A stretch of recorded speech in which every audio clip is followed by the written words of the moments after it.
right, so I see people asking this question a lot, and I think they ask me a lot because they see that I go through a lot of vehicles, kind of always buying and selling, and on the lookout to find a good deal. And who isn't trying to find a good deal?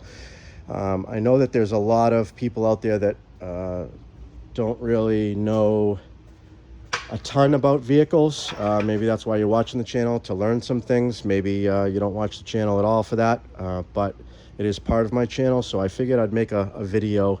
And this is a perfect truck to make this video. I've been wanting to do this for a while. But what it's about is if you're interested in a used vehicle, and whether you should buy it, whether you should not, what to look for, things like that. People always talk about the basic things. First of all, you're gonna want to like the vehicle. You want to look at it, make sure it's something that you want, something that you like. You think it's something that you enjoy owning. So that's a big thing. Price is a big thing. Now, I see a lot of people say, "Oh, I wouldn't touch this vehicle because it needs this," or "I wouldn't touch this vehicle because those are known to have this particular problem," or whatever. Now, all things being equal, if we're talking about, say, the same dollar figure, say we're talking, we'll throw $10,000 out there, okay? If you had $10,000, well, yeah, there's going to be some cars that I wouldn't touch for $10,000 because they have this problem, or whatever the case is. However, there would be vehicles that at $10,000 is a steal, and granted, they might have known issues, they might have headaches, they might be high maintenance, but it's also a vehicle that might be worth quite a bit more, or give you quite a bit more than what a $10,000 vehicle would.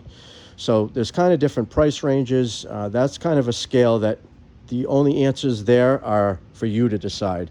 You need to decide, well, this is the money that I have to spend, and then what is it that you want? So if you're spending $5,000, you're spending, some people only had $1,000. You're trying to get something that runs and drives and is going to get you to work in the morning. So even less than that. Sometimes you're given a car. There are times where somebody may offer to give you a car that it's not even worth that price. It's not even worth the price of free, because the amount of work that you're going to need to put into it, to find the parts, to get the parts, to pay a mechanic, or even to do it yourself, whatever the case is, it may not be worth it even at free.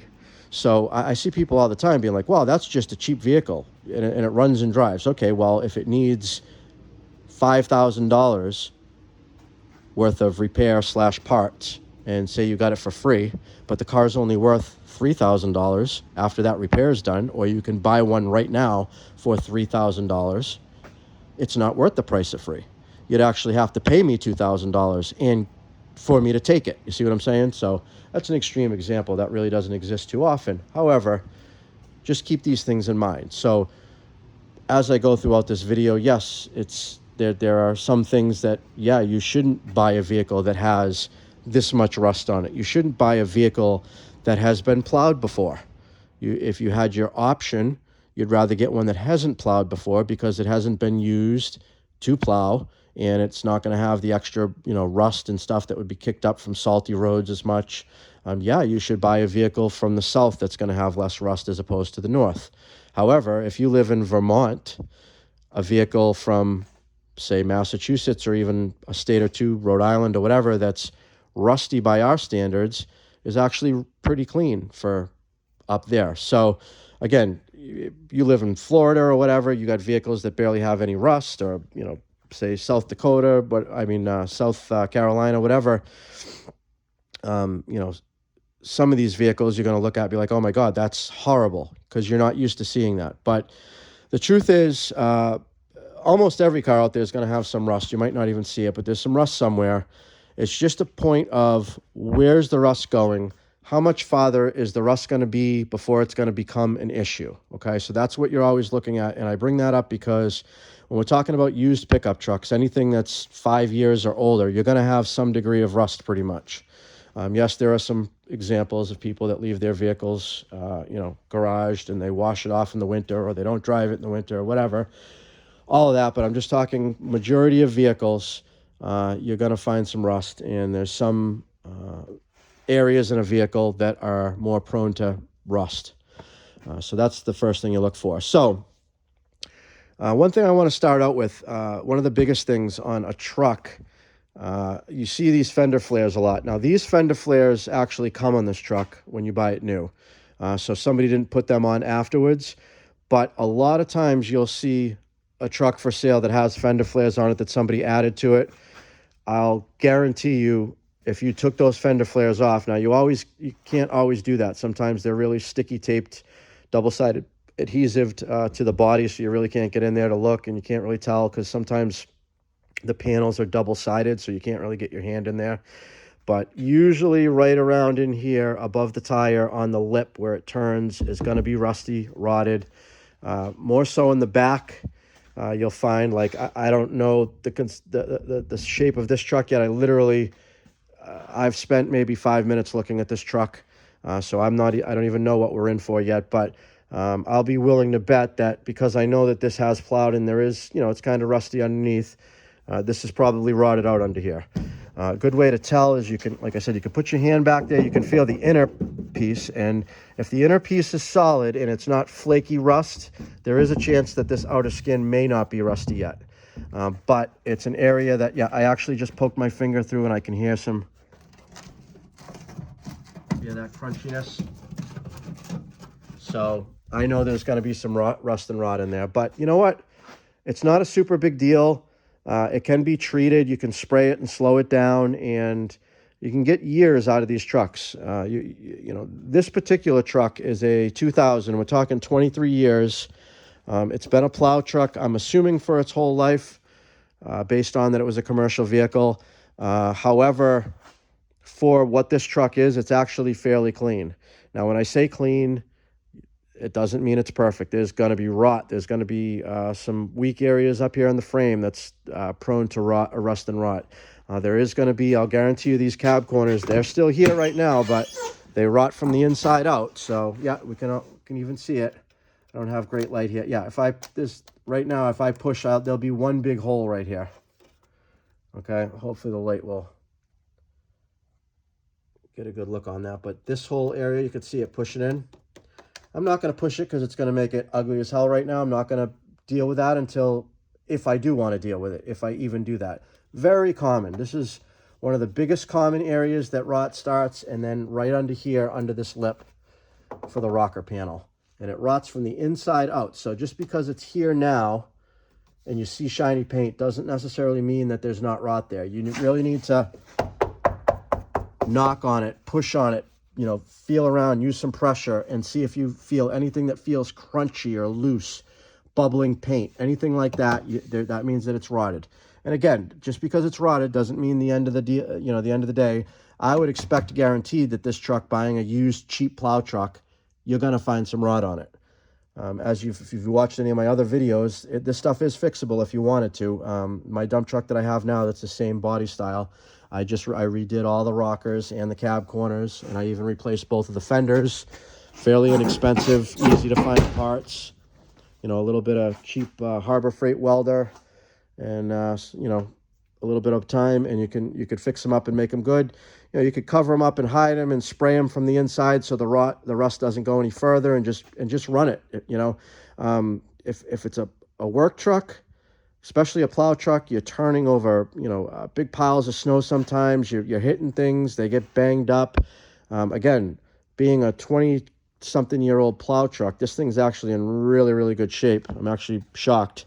I wasn't expecting it for what I paid for it. I thought it was really just going to be, like a $500 special type truck, and, pretty much all that stuff would already be gone and rotted out and loosey-goosey and all that. But no, it's got some really good tires on it. It's all together.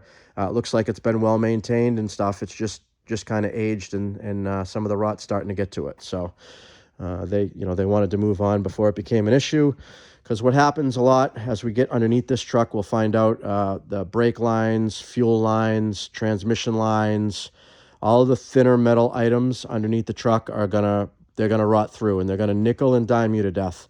And what's gonna happen is you'll be driving your truck, and all of a sudden you'll blow a brake line, and then you'll start leaking a little bit of oil. Your transmission cooler or something like that is leaking a little bit. So you fix that, and you fix this, and you fix that, and it seems like there's a whole bunch of problems, that are just starting. Well, no, they're not just starting. They've been there. They've continued over years and years to get worse and worse and worse. And when you replace the thin metal items, power steering lines, usually transmission cooler lines, fuel tank lines, the fuel tank straps, sometimes like the shock hangers, the thinner metal on the frame will rot out. But you can replace all those items, go through and really have a second life to one of these vehicles. Whereas the frame is a thicker metal, and if it's not too bad to the point where there's big chunky holes and it's structural, you can get some years out of these vehicles. And with the price of new vehicles and availability and all that, I think people are spending a lot more time fixing and keeping some of their older vehicles. So this is pretty much classic at this point, which to me this is about this was a new truck when I started landscaping. I started back in 1998, so this is actually 2 years newer than that. So, but anyway, so what we're going to do is I'm just going to go through and talk about some of the first things you do. Say we just showed up here and we're looking at this truck for sale, and these are, again, there's a lot of items that you'd look at and you'd say, no, it's not worth it because of this. Again, it's how much you're paying for the vehicle. If this truck was for sale for $20,000, no, it's really rusty. There's big flaky rust. The frame is rusty. I'm sure there's going to be some, bracketry here that's welded on the frame that's starting to, break apart, where you might have a structural issue. You can see the plow frame's been welded on here, probably because where it was bolted probably rotted through the frame, so they reinforced it. You're paying top dollar for this truck. No. It's not worth it. You're not going to want to touch a truck with those things. But if this truck's short money, we're talking $2,000 or something like that, and it runs and drives, and it's got a lot of promise where it's not going to overwhelm you. You're just going to have a few items that you need to be leery of, and maybe some squeaks and some rattles you're going to have to deal with. You could still get a lot of miles and a lot of use and make a lot of money with trucks like this. And that's exactly what I've been doing in my landscaping business pretty much since the start. I can't even imagine the amount of money that I've saved in depreciation on over buying newer vehicles that you'd have a loan on. Now, don't get me wrong, I've bought new vehicles as well. I've bought for work, I've bought 2 new vehicles. Back in 2000, I bought a 3500 Chevy pickup truck. Chevy dump truck, 1 ton, which was nice. I had that for a few years. And I bought, in 2005, I bought a 2500 HD pickup truck, white. And that was also a nice truck. I ended up putting a dump insert in it. But again, that initial hit that you take from buying a new vehicle, you really need to hold on to it for some years to be able to make a lot of money, to be able to divide that depreciation over multiple years to justify it, in my opinion. Never mind the newer prices on trucks nowadays, especially diesel trucks with all the emission systems and the DPFs and DEF fluid, all of that stuff. To me is huge expenses that every single dollar that's going out is money that could have been put somewhere else, in my opinion.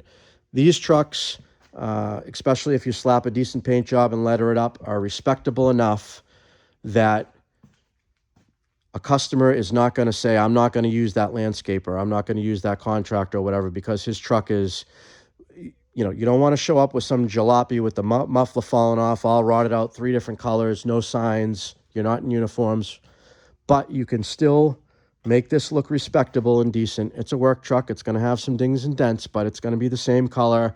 It's going to look, they're going to know when the truck pulls up on the property why it's there, that it's not just somebody with a pickup truck showing up at their property. Like I said, I like to have them lettered, try to make them match if you can.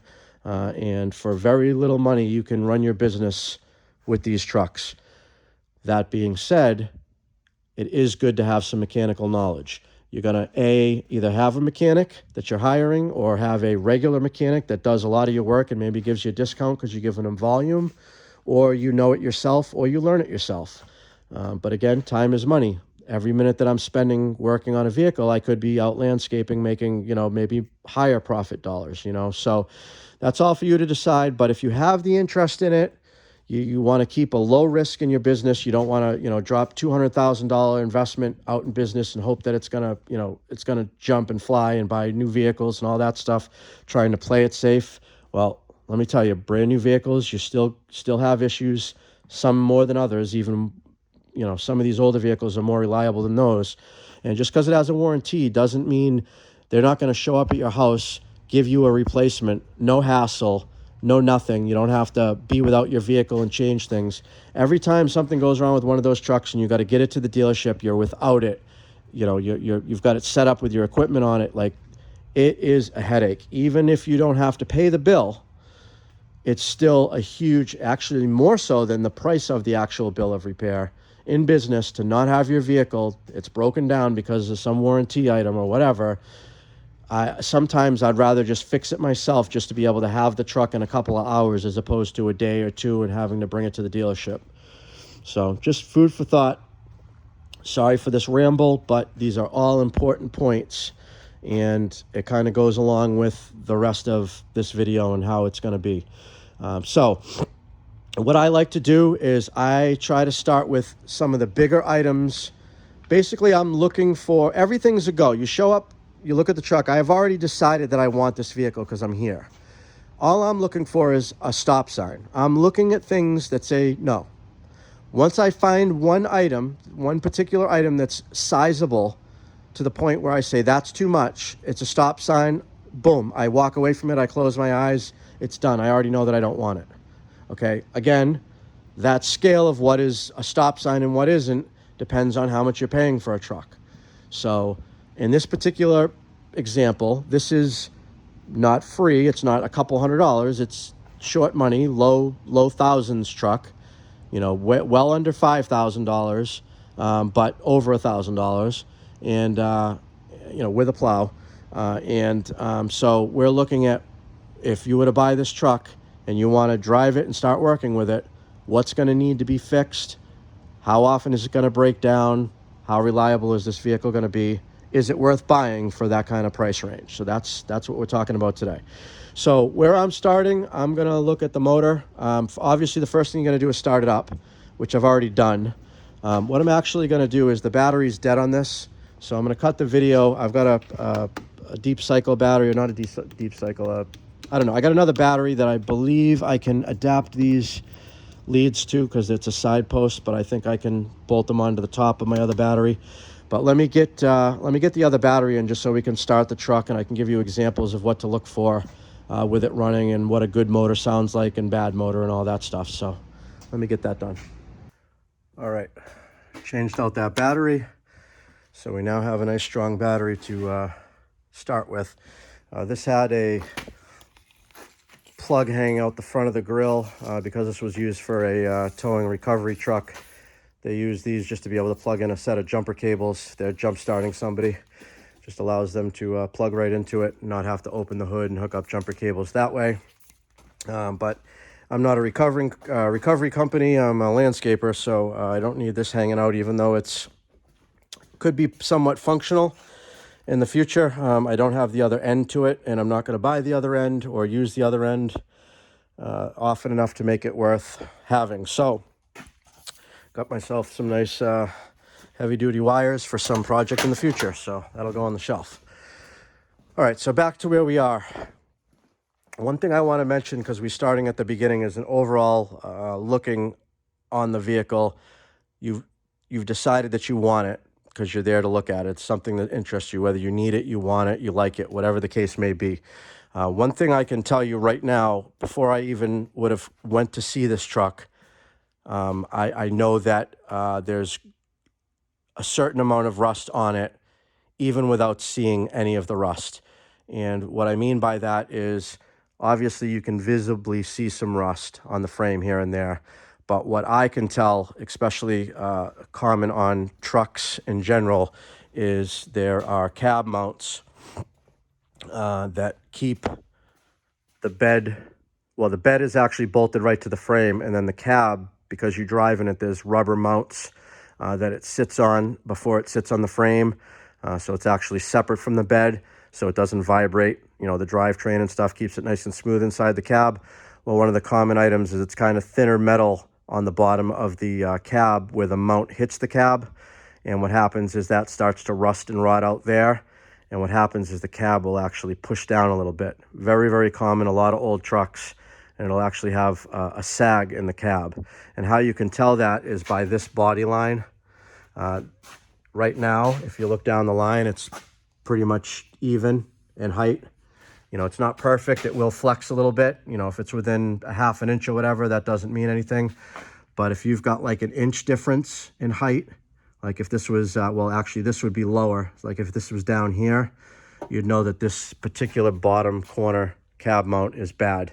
But you also determine that once you give it a visual underneath. But something you can look for before you even go out and look at a vehicle. If you were paying good money for this, like if this was, oh, the guy said it was really clean, it does have rust, but no rot, nothing.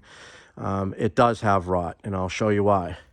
I know it has rot because right here, see the difference in that line and that line? So I know this cab has sagged down about an inch right here.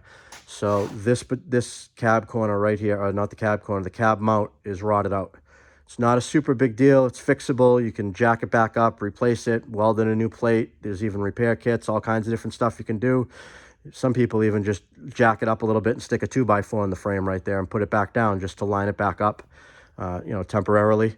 You get a little bit of vibrations and stuff by doing that, but it's a cheap, easy fix if you wanted to. You're just trying to get by. But so I already know that there's going to be some level of rust on this vehicle. Again, short money truck, I'm expecting these things. No big deal. So before you show up, before you anything, okay, no matter how much somebody says, I have the title, no matter how many times somebody insists that they have the title, make sure that you are 100% confident that the person, A, knows what a title is, B, knows where the title is. Trust me, that sounds weird, but I've had many people that say, yep, I have the title. Well, when it's time for you to actually buy it, all of a sudden they can't find it. I thought it was there, it's not. You want to make sure before you waste your time that this person has the title on them physically. If you're planning to buy the vehicle that day or possibly buying the vehicle, make sure that they have the title. They know where it is. They're 100% confident. They're not like, yeah, I think so.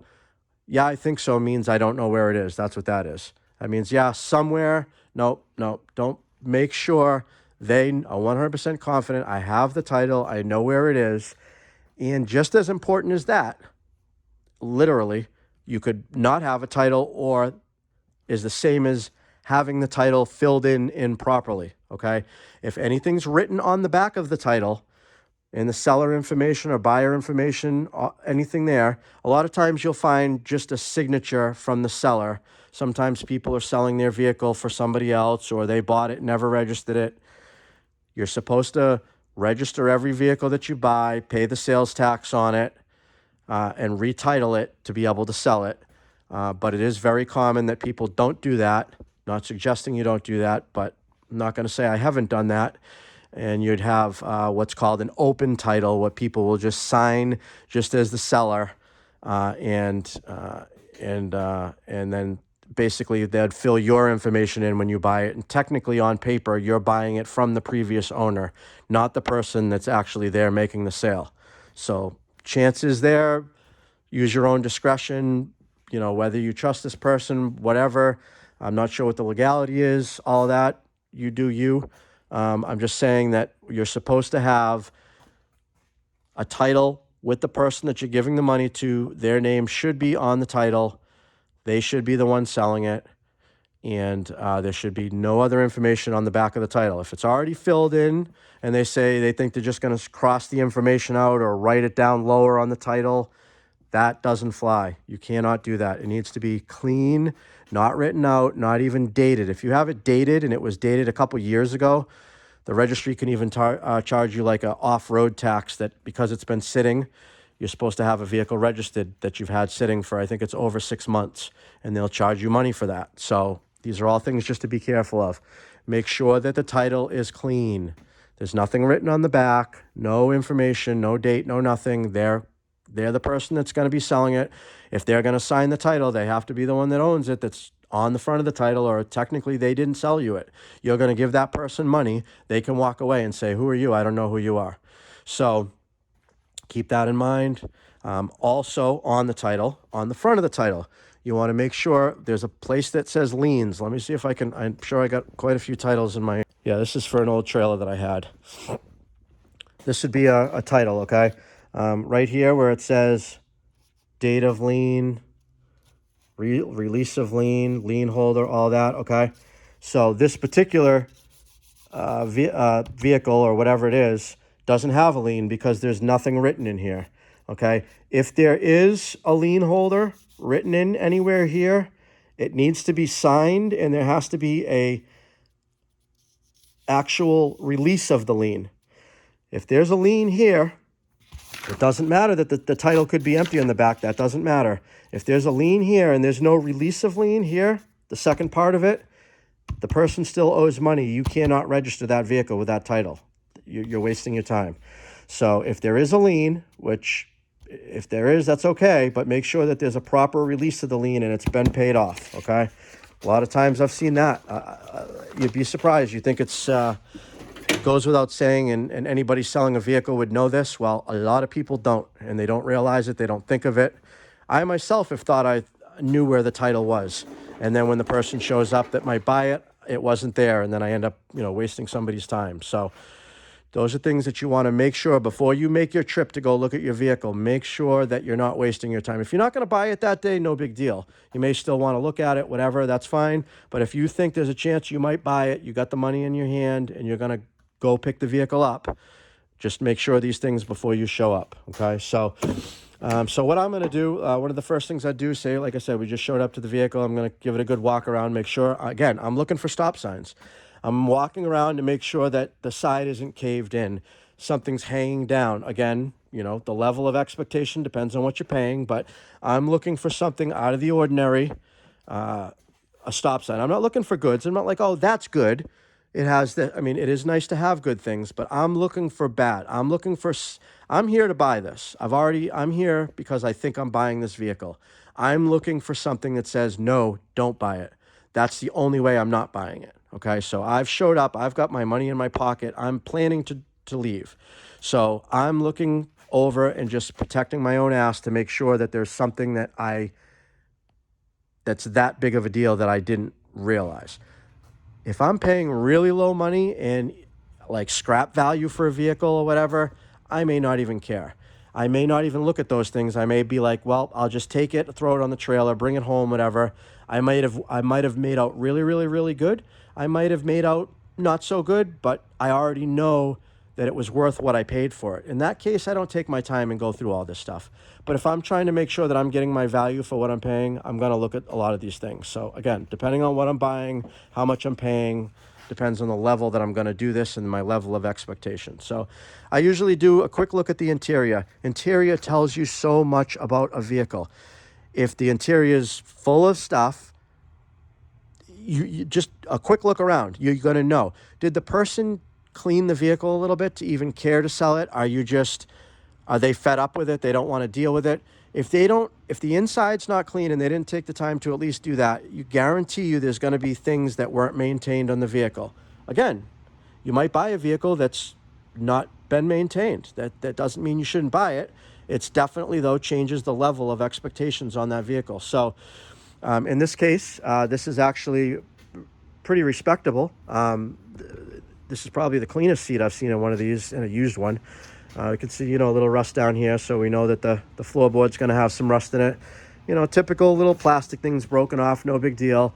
None of this. There could be almost no interior in here, and it wouldn't really change that much about the truck because it's not really a big deal. I'm not buying this for comfort and luxurious. I'm buying this as a tool to make money with. So I'm looking for things that would stop me from doing that, and I'm looking for things that would cost me money that I know that I have to fix. If that door panel was missing, that would be a bummer, but you don't need it. It doesn't need to be there. You're still going to plow snow with it, right, in this situation. So I'm looking around. I could tell, okay, we got our plow controller here. We got our four-wheel drive shifter. It looks like there's some type of mechanism here. So I'm going to see what is this. Okay, it looks like might be a sander control. Okay, this might have had a sander in the back. at one point, so now I'm going to be a little bit more leery. Make sure that if it had salt in the back, is there some extra rot in that area? Just kind of give a good visual. Look at the mileage. How many miles does it have? This has 123,000, which is pretty low for one of these trucks. You don't really see too many of them like that. That's a really good thing. Judging by the interior, that supports that mileage. I believe that's mileage. We got some rot coming out here, as to be expected, but not too bad. It's actually still plenty usable and respectable, you know. You could treat that and slow it down and get many years without having to worry about that. So first thing I do, go ahead, I turn the key on. One thing that you want to do, especially if it's something that you're paying money for, check engine light. Everybody knows what a check engine light is. There are people that will take the bulb out or break the bulb or cover the bulb or paint over the bulb or disconnect it or whatever, so the check engine light doesn't work. Why do they do that? Because the check engine light is on and they don't want you to see it, and you'll start the vehicle and drive it and be like, oh, there's not even a check engine light on, everything's fine. Well, no, there probably is a check engine light, but they dummied it up so you can't see it. The way around that, how do you know? When you first turn your key on, every vehicle turns on the check engine light for some time period, usually like 10, 15 seconds. Sometimes it doesn't shut off until you start the vehicle, whatever. But that's your test. Make sure the light comes on when you turn the key on to know that it works. And then if it goes out and doesn't come back on, then you know it doesn't have a check engine. Also, a lot of people clear the code. I just replaced the battery in this, so if there is a check engine light, it's not going to come back until I drive it and go through, you know, quite a few miles. So again, just keep those things in mind. So I'm going to turn the key on, make sure the check engine light works. And don't see one. Did I miss it? Yeah, service engine soon, check engine, same thing right here. So see how it turns on? And now it should go out. Maybe it won't go out till I start it. But we know it works. This is your light check to see what works and what doesn't. So any of these lights working that's good. The more the better. So I'm going to go ahead and start the vehicle up. I noticed no exhaust leaks. It's nice and quiet. That's a good sign. I'm watching the oil pressure. That went right up nice and quick like it should. Gas gauge seems to be working. Our voltmeter's working. It's over 14, which means the battery's charging. Our temperature's way down, which is where it should be, because we just started the vehicle. Service engine light went out, so I know it works. So if it comes back on, I know there's an issue, which again doesn't mean you're not going to buy it, but it's something you might have to worry about. Turn the lights on. All the interior lights are working. A couple of things you want to check. Check your heater, especially if you're in the winter. Does it blow? Does it work? All the different vents. Go through all the functions. Air conditioning, if it's in the summer, try that. Make sure that works. You can tell the air conditioning pretty quickly without it getting cold, just to tell by putting the air conditioning on and listening for the compressor to kick on. So right now I can put this on here. I'm going to put it on cold. I'm going to put the AC button on and turn it on. So that light came on, but that doesn't necessarily mean the AC is working. So I'm going to come out to the car and I'm going to look for that. See how that's not spinning? The outer pulley's spinning, but the inside isn't. That means the compressor didn't kick on, so there's a good chance that this air conditioner system isn't working. It may also just be too cold where it's not going to turn the air conditioning on, but I don't think that's the case here. This AC probably doesn't work. Again, that doesn't necessarily mean you're not going to buy the vehicle, but it's something you want to keep in mind that might cost you money if you're expecting to fix it. All right, so there's that. While you're in here, just move things around, look for extra slop. If everything's really loosey-goosey and it says that it has low miles, it's a good chance that there's something wrong with the odometer, or it doesn't. It actually has more mileage than you think it does. Everything in here is really tight, smooth, a little bit worn like you'd expect for 120,000 miles. In this case, we're going to want to try the four-wheel drive shifter, which is actual mechanical shifter, which I prefer because it's less to go wrong. So I'm going to put it in neutral here, and I'm going to try switching through the gears. Put the light on so we can see.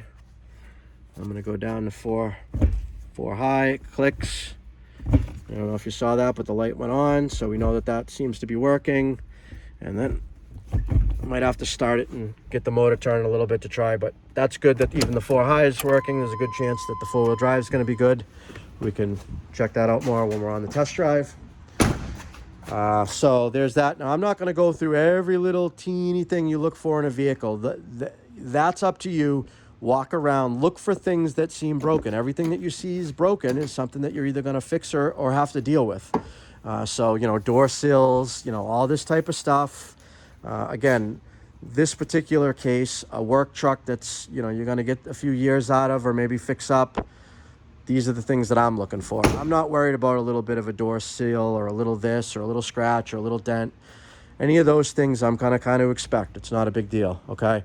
So what I'm going to do under the hood, I'm going to look at the motor. I'm going to do a big visual inspection. Is there oil pouring out everywhere? Is it super, super rusty to the point where all the heads of the bolts are rotted off? Very common, especially on a plow truck, where the exhaust manifold bolts will rot off and then you can't even unbolt them. You're going to have an exhaust leak before long, then you're going to have to burn out those bolts. Big job. You've got to replace the exhaust manifolds. Doesn't mean you shouldn't necessarily buy it, depending on what you're paying for it, but again, something to keep in mind. So I'm just looking around for any telltale signs, like things like this. 2001 oil, 15 millimeter, so that's probably 15 millimeter drain plug, 5 quarts. Somebody put just a note so they know, things like this. So sometimes vehicles with timing belts, they'll write when the mileage, the timing belt was changed, things like that. Anything you can see under here is kind of a telltale sign of its past.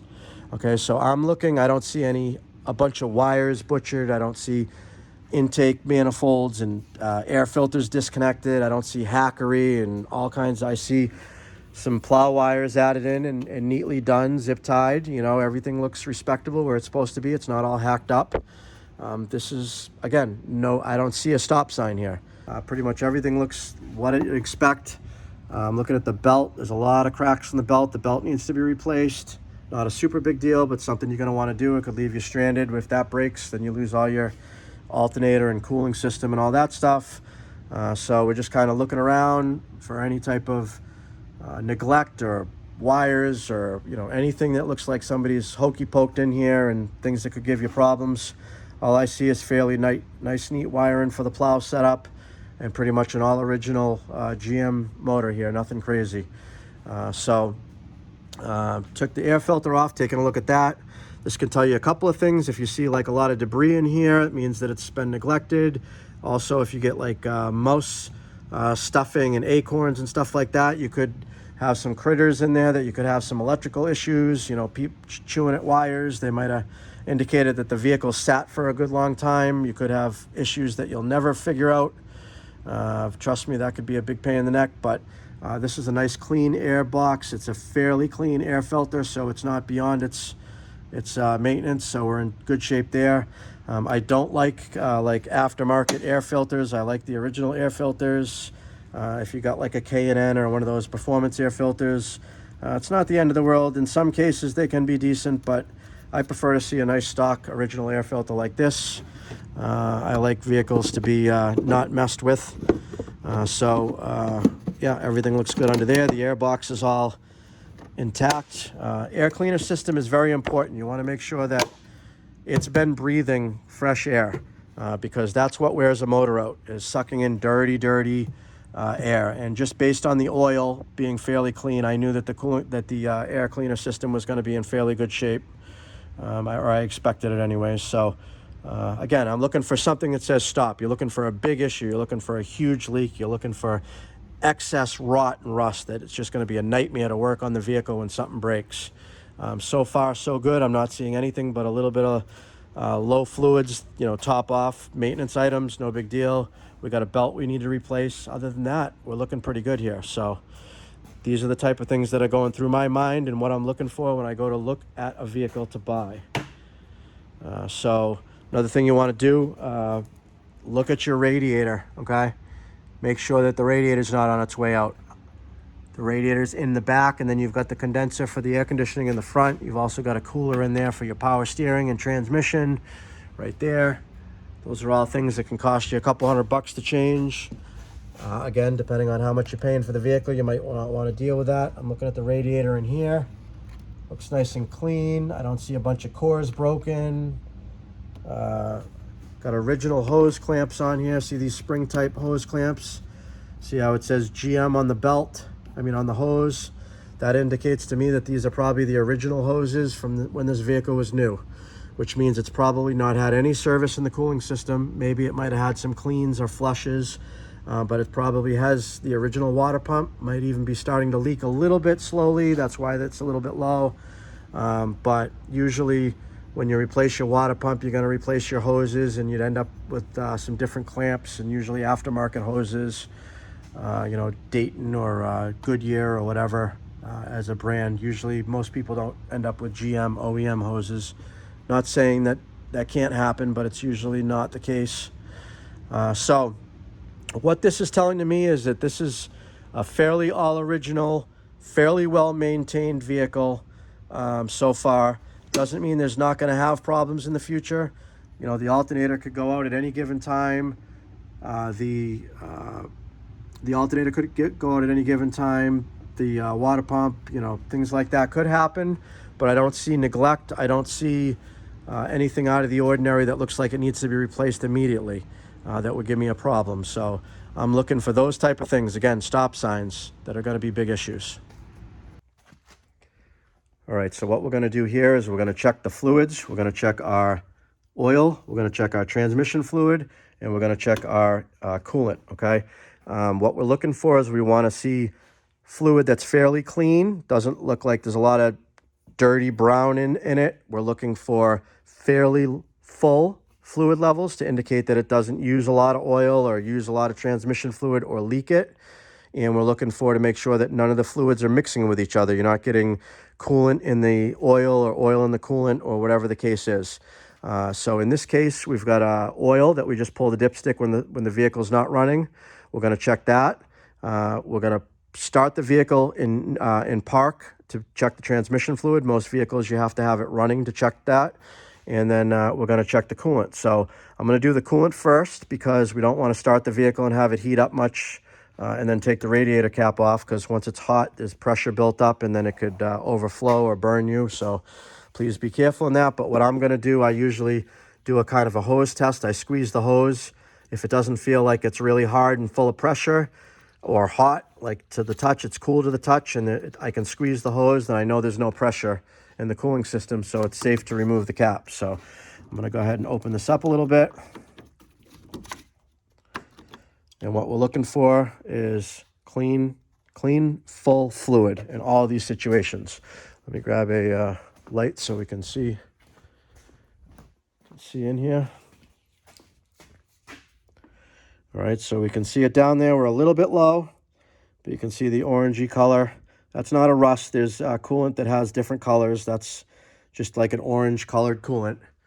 And then the overflow tank over here is actually a little low. So this is probably about a half a gallon low in coolant, which is fairly common for a used vehicle. But it might indicate that it's starting to leak a little bit.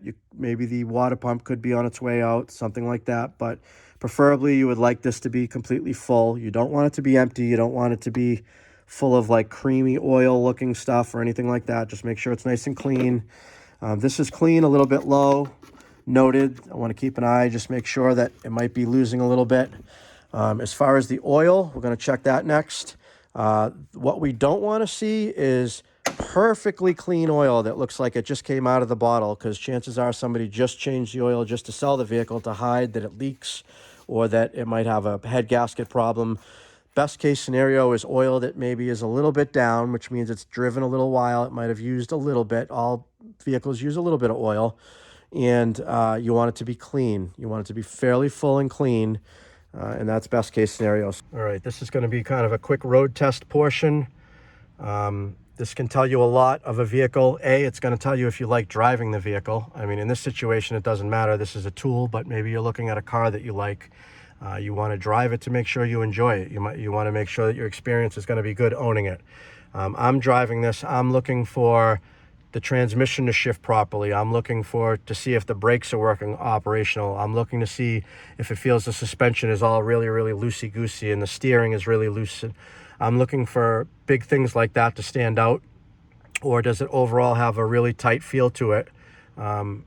feel like a well-maintained vehicle with only 120,000 miles on that it should. So we're going to go ahead and start her up. Again, we're going to look at all our gauges, make sure everything looks like it should. We got good oil pressure, gas gauge is working, temperature seems to be operation, we're charging. Got a nice steady idle, nice smooth, we don't feel any exhaust leaks. We do have an anti-lock brake light on, which is super common on these vehicles. Not the end of the world. Usually you disable those at this point in the vehicle. But we're going to go through the gears. When you shift each gear, it should go pretty firmly right into each gear. No problems, not like a delay or anything like that, just maybe a second or two to get right into gear. No problems there. We can go ahead and try our four-wheel drive shifter. Boom, right into four-wheel drive. It lit up, which indicates that it seems to have worked. Back out into two-wheel drive, and we could go up to 4 low. We'll try that out. The brake pedal's up nice and high. I could tell it has new brakes on it. You can see that already, but so I'm expecting those to be working good. So let's just go for a little quick scoot around the building here. Okay, our low and high beams seem to be working good. Steering's nice and smooth. Motor smooth. No hesitation. Nothing banging around.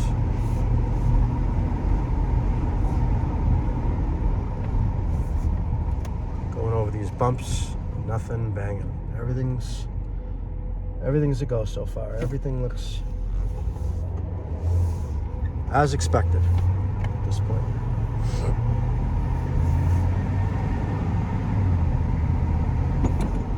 Somebody just pulled into my shop. Just want to make sure we're not. See who here. All right, I'll continue this in a minute. All right, we got her up on the left, and this is going to be a really good example of what to look for and what not to look for and all that stuff. Let me grab a light. This truck kind of has a little bit of everything going on, goods and bads and all kinds of stuff in between. As I said, the leaf string bolts were rotted out and replaced.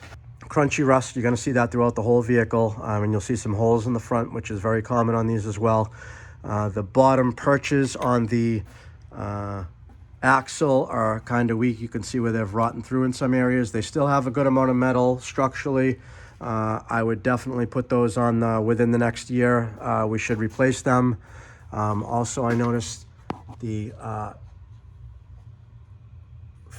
rear shock here. You see one side's not even connected. This perch is rotted through. We've got some rot right here.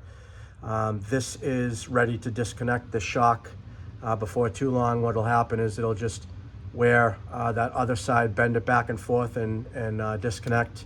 You could just weld a little patch plate for now to get it through for a couple more years until it completely rots out, or you cut these rivets off and replace that the upper mount for the shock. Very common. Again, the thinner metals will get to the point where they lose their structure once they rust.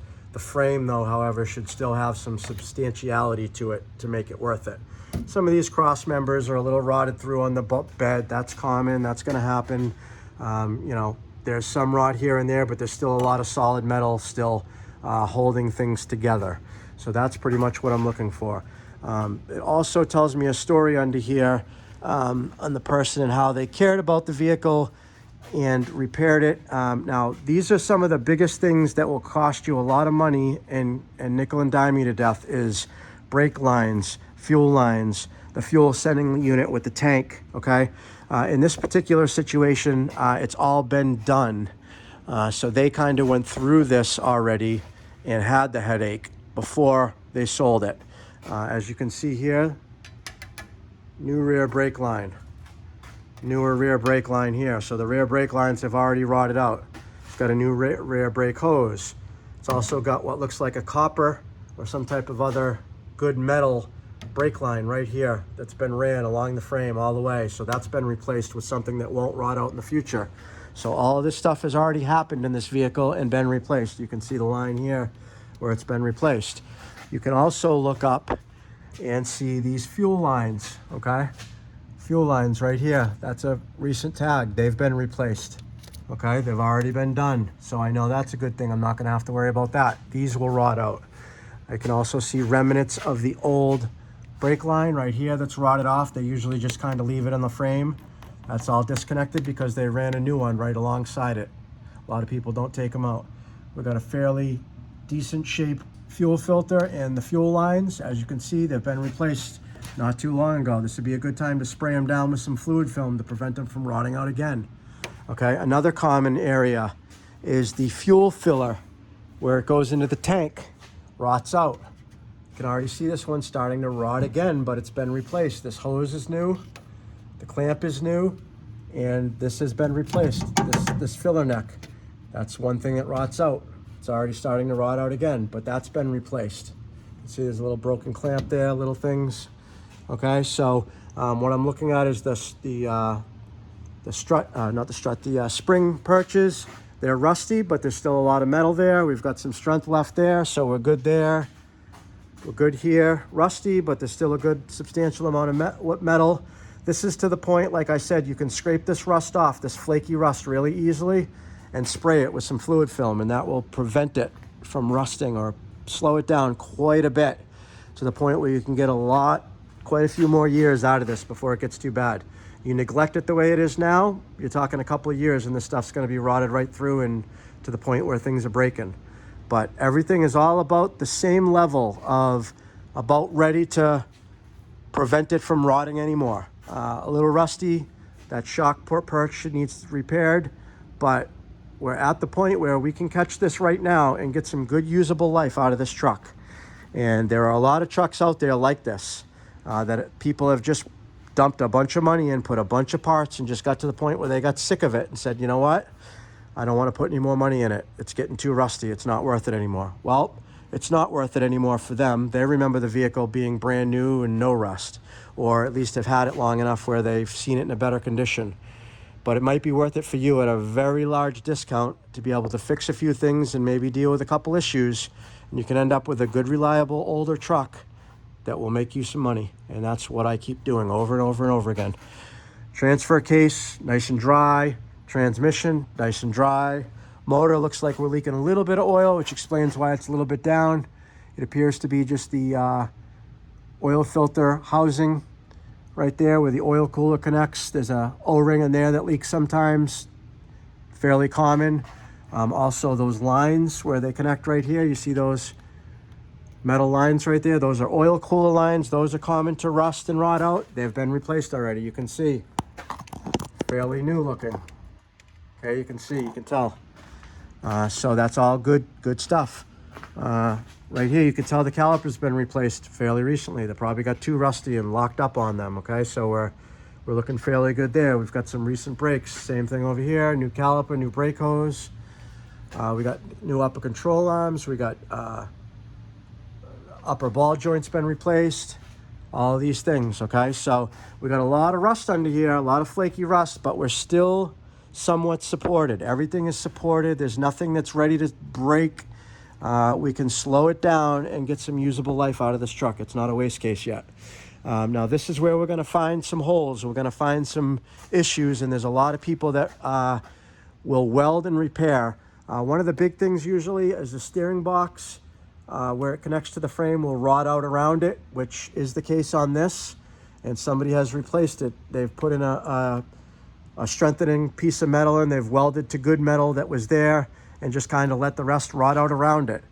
This front cross member is rotted out. There's a hole in it from here to there, but that's just a superficial panel. Basically, there's not really anything there. The heavy, thick metal is still there. It's still strong. Not to mention there's still the whole plow mount that was added. That's all structure that's holding this whole front end together. Everything's still there. It's all still there. We got a couple little holes poking through. It's starting to get weak in some areas, but there's still a lot of good metal here. There's still a lot of time that this thing can be used. Okay, so this is what you want to look at. You want to look at these areas where things are bolted and connected. Are they rotted and weak and thin where they're ready to break? This isn't. This is all, every point is still got a good amount of usable metal.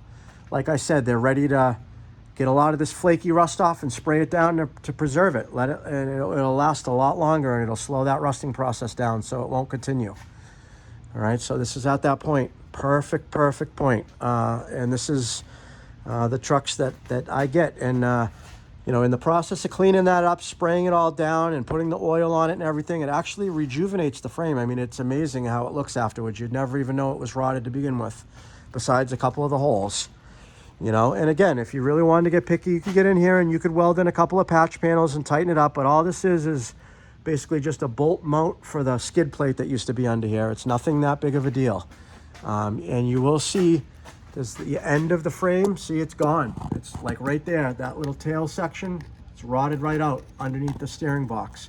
But from there up and through the frame and all the way around the frame on the up, it's all still good, strong, usable metal. The steering box is still solid when you turn the wheel left to right on the ground. It's not flexing, it's not loose. This is basically rotting out underneath it. But stop it now. You could weld in a little bit of a patch panel plate if you want to, but it doesn't even really matter. There's a couple of holes there. It is getting weaker, but it still has a good amount of structure left where it's tight. Depending on where it's rotted, if it's rotted up in the top or it's rotted near where the mount is in the thicker metal, you've got issues. But this is just at the beginning. This is where it starts. This is where, again, in a couple of years untreated, this truck will be in the junkyard. But you can save it. You can get it now, you can prolong it, and you can get a good 5 to 10 years plus out of this truck. And that's exactly what my plan is with it. So this gives us a good example of something that's at the edge of some people's usable life to say this is too rusty for me. And for some people it may be. You may not want to deal with this. If you've got to pay somebody to do all this work and you're not going to fix it yourself, you're not going to deal with a couple issues here and there for that money savings, go ahead and spend 20, 30 grand for a truck that's still going to have issues. You're still going to break down. You're still going to have problems. Yeah, there'll be less rust. Yes, it'll last you another 10 years longer on the tail end, but it's going to be at a big expense. It's going to cost you some money. But again, no matter what, you're going to pay a little bit here, a little bit there. So I'm looking at the exhaust. We're starting to rot out a little bit around that flange, something to keep an eye on, but there's no reason to mess with it at this point. But I'll bet you within a year's time, that's gonna continue to rust off and break. So I wanna make some mental notes. Know that these are things that I wanna keep care of. If I'm looking for something that's reliable, that's not gonna break down, I'm looking for things that are ready to break. Transmission lines, a little bit rusty, but pretty clean. They've been replaced. They're not ready to rot out.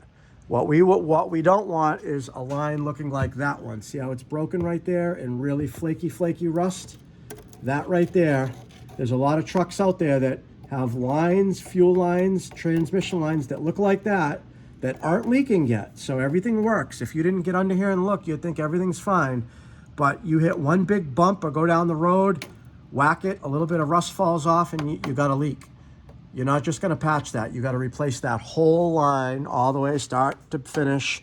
And everything you disturb along the way is gonna be rusty too, and you're gonna have to replace that. All those lines, usually the sending unit and the fuel tank on the top, you're gonna have to go in there and replace that. We can see somebody's put a makeshift strap in here because the strap rotted out for the fuel tank. We got a ratchet strap here, right? This is a temporary fix, probably somebody trying to get it home and just left it there. That needs to be replaced. This needs a couple of new gas tank straps. That's definitely on the to-do list. So I see that.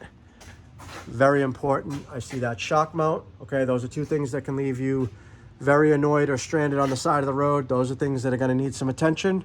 But other than that, for a plow truck, a backup plow truck, a truck that you're going to use occasionally to go out and make some money with, it's going to get banged up a little, whatever, this truck will make you money the same as a $50,000, $60,000, $70,000 truck will. Okay, so this is my point. These trucks are out there. If you know what to look for and don't get too far out of hand, know what's okay and what's not, you can get some of these finds and continue on, and that's what I do over and over again. I hope this helps you guys. I wanted to make a video like this for a long time. I've had so many vehicles in and out, and I usually just show either the final result or I show fixing it up in the bodywork to make it look good. But I don't really show this, you know, the mechanic work, the under the hood type of stuff, and what I look for in vehicles, why I would buy them or why I wouldn't buy them. Because to the naked eye, somebody just sees rust and, you know, scratched up crappy paint, and you look at the frame and you see flaky rust, and you might see a little rot hole here or rot hole there, and people are like, oh my God, that thing's a basket case. But you know what? This is actually going to be a really good, reliable, good money-making truck. And it comes down to that, and for very, very, very little money. Pretty much the same as this plow. This plow's got some rust around the corners, around the edges. We got a little bit of rot starting to come through down here. But the way it is right now, it's usable. This thing can plow a whole winter. Maybe in the off season, you put a little metal patch on there and repaint it or something if you want. But it mechanically works fine. It operates. Everything's hooked up properly. It disconnects, connects. The jacking system works on it. The lights, everything works. It's all solid. This is a good working plow. This thing would cost you, what, $6,000, $7,000 to get a brand new one nowadays?